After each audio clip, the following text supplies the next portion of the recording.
नमस्कार, जोहार, मैं संजय और आप देख रहे हैं न्यूज झारखंड। चलिए जानते हैं सुबह से लेकर शाम तक की तमाम बड़ी खबरों को। पहली बड़ी खबर की बात करें तो रुपेश के हत्यारे को फांसी देने की मांग को लेकर सड़क जाम।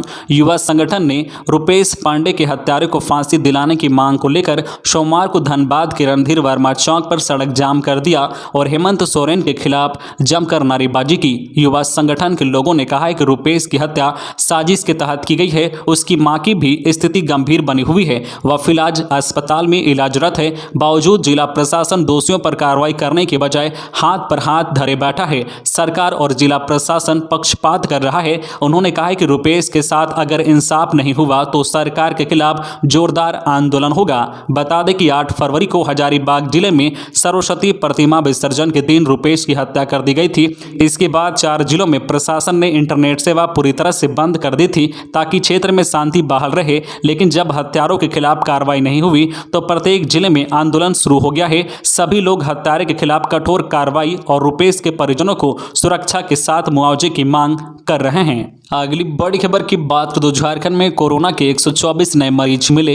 झारखंड में पिछले 24 घंटे के दौरान कोरोना से 371 मरीज ठीक हुए हैं और इसके 124 नए मरीज मिले हैं, जबकि इस दौरान एक व्यक्ति की भी मौत नहीं हुई है। स्वास्थ्य विभाग के अनुसार रांची जिले से 25, बोकारो से 7, चतरा से 4, धनबाद से 7, दुमका से 2, पूर्वी सिंहभूम से 56, गढ़वा से 3, हजारीबाग से 1, जामताड़ा से 2, खुंटी से 2, कोडरमा से 4, लातेहार से 2, पलामू से 2, रामगढ़ से 3, साहेबगंज से 1, सिमडेगा से 1 और पश्चिमी सिंहभूम जिले से 2 कोरोना के मरीज मिले हैं। वहीं राज्य में अब कोरोना के 1620 सक्रिय मामले बचे हुए हैं। अगली बड़ी खबर की बात करें तो झारखंड में कब से पश्चिमी विक्षोभ का पड़ेगा असर, जाने मौसम का हाल।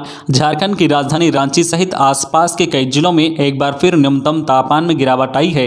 हालांकि इधर मौसम विभाग के अनुसार 16 और 17 फरवरी से एक बार फिर झारखंड में पश्चिमी विक्षोभ का असर पड़ेगा। साथ ही दक्षिण पश्चिम राजस्थान और उससे सटे इलाकों में साइक्लोनिक सर्कुलेशन के प्रभावी होने का भी असर होगा। मौसम विभाग के अनुसार पश्चिमी विक्षोभ के कारण झारखंड के दक्षिण व मध्य भागों में हल्की बारिश होने की संभावना जताई गई है। आने वाले दिनों में न्यूनतम तापमान में बढ़ोतरी देखने को मिलेगी। अगली बड़ी खबर की बात करें तो बिष्टुपुर के भीड़ भाड़ वाले इलाके में अपराधियों ने की ज्वेलर्स कर्मचारी से 32 लाख रुपए की लूट। जमशेदपुर के भीड़ भाड़ वाले इलाके बिष्टुपुर में सोमवार की सुबह अपराधियों ने लूट की घटना को अंजाम दिया है, जिससे पूरे क्षेत्र में सनसनी फैल गई है। बिष्टुपुर कैनरा बैंक के नीचे शहर के मशहूर jeweller Chhaganlal Dayalji and sons के कर्मचारी से 32 लाख रुपए की लूट की है। अपराधियों ने रिवॉल्वर के बट से मारकर कर्मचारी को जख्मी कर दिया। कर्मचारी से रुपए लूटकर फरार हो गए हैं। मौके पर पहुंची पुलिस ने जख्मी को अस्पताल भेजा, जहां उसका उपचार चल रहा है। पुलिस अपराधियों का पता लगाने में जुटी है।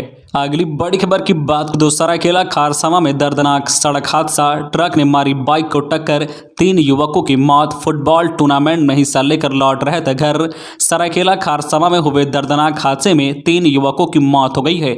घटना सरायकेला टाटा मार्ग पर सरायकेला थाना अंतर्गत कोलाबीरा के पास हुई है। बताया जा रहा है कि दुर्घटना में मरने वाले तीनों युवक फुटबॉल खिलाड़ी थे। वह टूर्नामेंट में हिस्सा लेने के बाद एक ही बाइक पर सवार होकर घर लौट रहे थे। इसी दौरान रविवार रात करीब 7 बजे 10 चक्का ट्रक ने युवकों की बाइक को अपनी चपेट में ले लिया। इसमें जो है कोलाबीरा के केंदुडी निवासी 28 वर्षीय जितराई टुड्डू, राजनगर के टिंकू टुड्डू व बीकानी के लेदम सोरेन की मौत हो गई है। घटना की जानकारी मिलने के बाद पुलिस की टीम मौके पर पहुंची। शवों को पोस्टमार्टम के लिए सदर अस्पताल भेजा गया। घटना के बाद सड़क पर जाम की स्थिति बन गई। थाना प्रभारी मनोहर कुमार ने सहकर्मियों के साथ करीब 1 घंटे की मशक्कत के बाद आवागमन सामान्य कराया।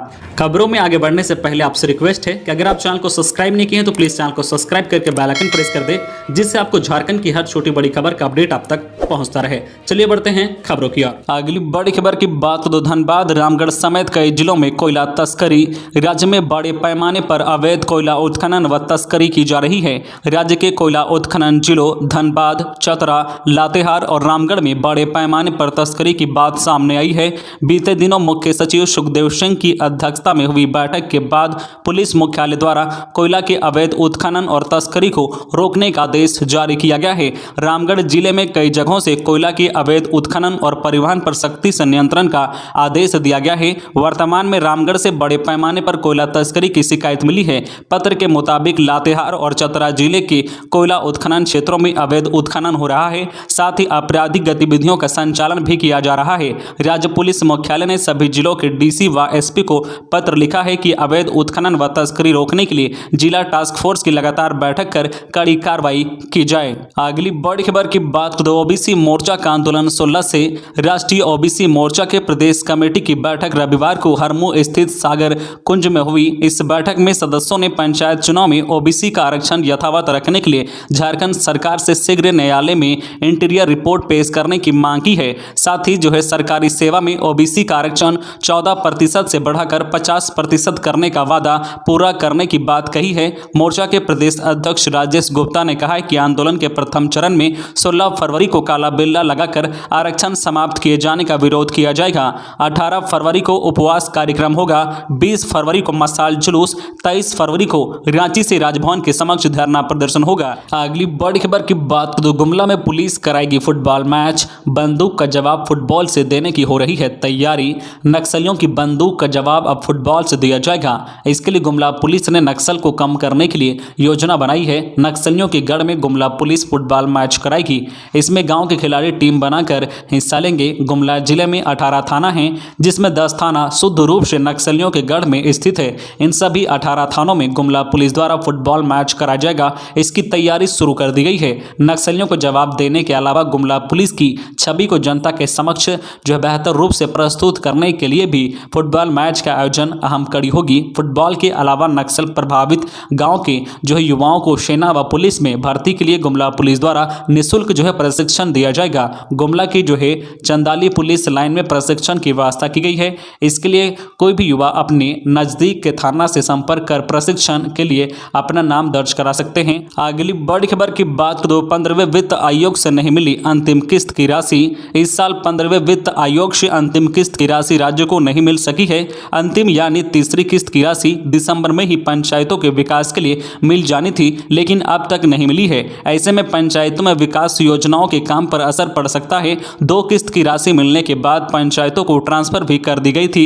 अब पंचायत प्रतिनिधि अंतिम किस्त की राशि मिलने का इंतजार कर रहे हैं ताकि संबंधित कार्यों का निपटारा कर सके। जल्द ही पंचायत प्रतिनिधियों की ओर से इस मामले में सरकार को पत्र लिखा जाएगा। अगली बड़ी खबर की बात करें तो पलामू में सड़क दुर्घटना में पोस्ट मास्टर की मौत। हरिहरगंज इलाके में 2 बाइक के बीच हुई टक्कर, बिहार का रहने वाला युवक घायल। पलामू के हरिहरगंज में हुए सड़क हादसे में एक व्यक्ति की मौत हो गई है, एक युवक घायल हो गया है। दुर्घटना NH 98 मेदिनीनगर औरंगाबाद मुख्य पथ पर हरिहरगंज थाना क्षेत्र के तेंदुआ कला गांव के समीप हुई है। बताया जा रहा है कि 2 बाइकों के बीच आमने सामने की टक्कर में डाक विभाग में पोस्ट मास्टर के पद पर कार्यरत ललित प्रसाद सिंह की मौत हो गई है। वह हल्का गांव के रहने वाले थे। घटना रविवार की रात हुई है। जानकारी के अनुसार ललित प्रसाद सिंह बाइक पर सवार होकर हरिहरगंज की ओर अपने गांव जा रहे थे।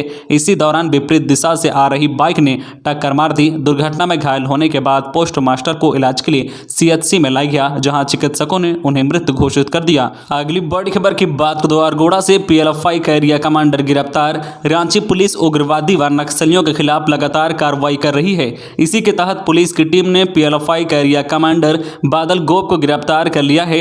SSP सुरेंद्र कुमार झा को गुप्त सूचना मिली कि PLFI उग्रवादी अरगोड़ा, नारकोपी और बेड़ो के किसी इलाके में छुपा था। SSP के निर्देश पर बेड़ो DSP के नेतृत्व में एक टीम का गठन किया गया। गठित टीम ने तीनों जगहों पर बारी बारी से छापेमारी की। इसी क्रम में पुलिस की टीम ने छापेमारी कर अरगोड़ा के पिपरा टोली से उसे गिरफ्तार कर लिया है। बताया जा रहा है कि PLFI उग्रवादी बादल गोप कुख्यात अपराधी अमन साव के लिए भी काम किया करता था, लेकिन बाद में वह गिरोह छोड़कर PLFI से जुड़ गया। नारकोपी, बेड़ो, लातेहार, चतरा और गुमला समेत अन्य इलाकों में ठेकेदार और जमीन कारोबारियों से ले भी वसूली किया करता था। अगली बड़ी खबर की बात हेरहंज में अवैध संबंध में शक में हुई थी हत्या। लातेहार पुलिस ने आरोपी मुखिया पति सहित 4 लोगों को किया गिरफ्तार। पूछताछ में खुलासा, लातेहार के हेरहंज में हुई युवक की हत्या की गुत्थी पुलिस ने सुलझा ली है। हेरहंज थाना क्षेत्र के हेसातू में गत 10 फरवरी को हुए दिनेश सिंह उर्फ दिनों की हत्या के मामले में मुख्य आरोपी मुखिया पति समेत 4 लोगों को गिरफ्तार कर जेल भेज दिया है। जांच में पता चला है कि अवैध संबंध के शक में इस वारदात को अंजाम दिया गया था। पुलिस ने आरोपियों के पास से वारदात में इस्तेमाल की गई 3 लाठियां बरामद कर ली है। अगली बड़ी खबर की बात तो झारखंड में सीओ एएसओ के 100 से अधिक रिक्त पद, लेकिन प्रमोशन की आस में बैठे सीआई नहीं मिल रही पदोन्नति। राज्य भर में अंचल अधिकारी, सीओ व सहायक बंदोबस्त पदाधिकारी एएसओ के 100 से अधिक रिक्त पद हैं, लेकिन अंचल निरीक्षकों को इन पदों पर पदोन्नति नहीं मिल पा रही है। राज्य में पदोन्नति पर रोक लगने के आदेश के पहले से ही इनकी पदोन्नति लटकी हुई है। ऐसे में बड़ी संख्या में अंचल निरीक्षक प्रमोशन की आस में बैठे हैं। वही जो है कई अंचल निरीक्षक बिना प्रमोशन के ही रिटायर हो गए हैं। इसके पूर्व जो है अंचल निरीक्षकों को अंचल अधिकारी व सहायक बंदोबस्त पदाधिकारी के पद पर प्रमोशन दिया गया था। इसके बाद से पदोन्नति नहीं दी जा सकी है। तो ये थी आज की झारखंड की टॉप बड़ी खबरें। इसी तरह झारखंड की हर छोटी बड़ी खबर देखने के लिए आप हमारे चैनल न्यूज़ झारखंड चैनल को सब्सक्राइब करके बेल आइकन प्रेस कर दीजिए, जिससे आपको झारखंड की हर छोटी बड़ी खबर का अपडेट आप तक पहुंचता रहे। तो आज के लिए बस इतना ही, हमें दीजिए इजाजत, फिर मिलते हैं नेक्स्ट न्यूज में।